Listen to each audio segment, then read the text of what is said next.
কলকাতার কিছু মিডিয়া, অর্থাৎ তারা যে ভিউ ব্যবসা করে এবং এই ভিউ ব্যবসা কইরা কলকাতার সাধারণ জনগণের যে ক্ষতিটা তারা করছে সেটা তারা চিন্তাও করতে পারে না।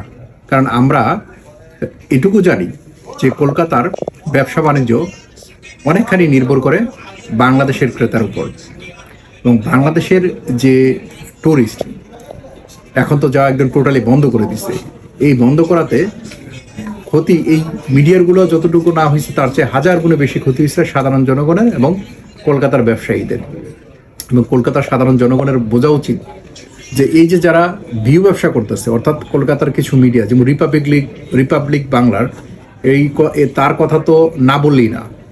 এই লোক যে ময়ূক নামের যে লোক, এটা তো কোনো সাংবাদিকের পর্যায়ে পড়ে না। তারা যেভাবে ভিউ ব্যবসা শুরু করছে এবং তারা যে দুই দেশের জনগণের যে সম্পর্কের উপর একটা স্যাদ তৈরি করছে, এটা খুবই খারাপ।